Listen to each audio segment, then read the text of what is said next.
రామరాజు ఆడే సందర్భంగా తెలుగు సినిమా పరిశ్రమలో కూడా సమర్థులైనటువంటి దర్శకులు ఉన్నారు, సమర్థులైనటువంటి నిపుణులు ఉన్నారు. అలాగే కొంతమంది హీరోలు ఒక ఉద్దేశంతో చేసినటువంటి ప్రయత్నాన్ని తాను ఊహాత్మకంగానే చేసినటువంటి వ్యాఖ్యలు తప్ప తను ఎవరిని ఉద్దేశించి చేసినటువంటి వ్యాఖ్యలు కూడా కదా. అయితే తదనంతరం తాను చేసినటువంటి వ్యాఖ్యలు రామ్ చరణ్ తేజ్ తోటి కంపేర్ చేస్తూ రామ్ చరణ్ తేజ్ మీద తాను ఆరోపణలు చేసినట్లుగా కొందరు ఒక రకమైనటువంటి ప్రచారం చేశారు. ఇది మంచి ఉద్దేశం కాదు అనేటువంటి కామెంట్స్ కూడా బాలకృష్ణ చేయడం జరిగింది. బాలకృష్ణ కొద్దిసేపటి క్రితం క్యాన్సర్ ఆసుపత్రి సమీపంలో మీడియాతో మాట్లాడుతూ కూడా ఈ వ్యాఖ్యలు కూడా చేస్తూ వివరణ ఇచ్చుకునేటువంటి ప్రయత్నం చేశారు. ప్రధానంగా రామ్ చరణ్ తేజ్ పేరు మాత్రం బాలకృష్ణ శ్రీరామరాజు ఆడియో ఫంక్షన్ లో ఆయన మాత్రం వ్యక్తీకరించలేదు. కేవలం ఆయన ఒక సందర్భంలో చెప్తూ తెలుగులో సమర్థవంతమైనటువంటి దర్శకులు లేరనేటువంటి అంశానికి ఒక నటుడు యువనటుడు మాట్లాడితే దాన్ని తిప్పుకొట్టాను. రెండవది, ఇవాళ నటులు కాస్త తెలియటం లేదు, మొక్కై విత్తే వాళ్ళు మహావృక్షంగా ఎదిగితే బాగుంటుంది తప్ప విత్తనం పడగానే వాళ్ళు మహావృక్షం అయ్యేటటువంటి ప్రయత్నం చేస్తున్నారు.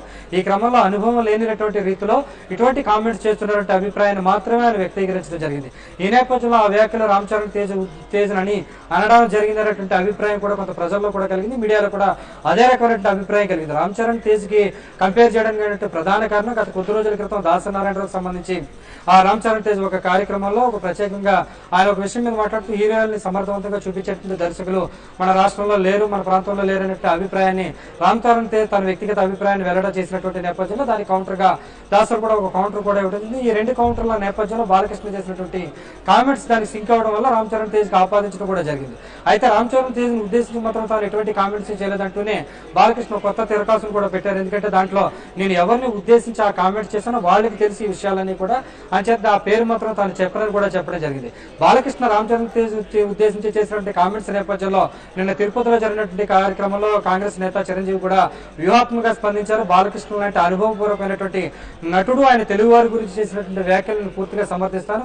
ఆయన చేసినటువంటి వ్యాఖ్యల్లో రీజన్ ఉందనేటువంటి ఒక పెద్ద రకంగా పెద్ద మనిషిగా చిరంజీవి చేసినటువంటి కామెంట్స్ కూడా ఇవాళ బాలకృష్ణ కూడా ప్రస్తావించడం జరిగింది. ఖచ్చితంగా చిరంజీవి తోటి తన సినిమా పరిశ్రమలో చాలా అన్యోన్యంగా ఉంటున్నారు, దాంతో పాటు మోహన్ బాబుతో కూడా సత్సంబంధాలు కలిగి ఉంటున్నాను తప్ప ఎటువంటి వైరుధ్యాలు కానీ మా మధ్య లేవు. కేవలం కొందరు దురుద్దేశపూర్వకంగా తమ వాక్యాన్ని వక్రీకరించే విధంగా కొందరు ఈ రకమైనటువంటి ఆపాదించడం కూడా జరుగుతుంది. ఈ వ్యాఖ్యలు ఈ రకమైనటువంటి ప్రచారం మంచిది కాదంటూ బాలకృష్ణ ముగింపుగా పలకడం అనేది ఒక తెలుగు సినిమా పరిశ్రమలో శుభ పరిణామంగా కూడా చెప్పవచ్చు.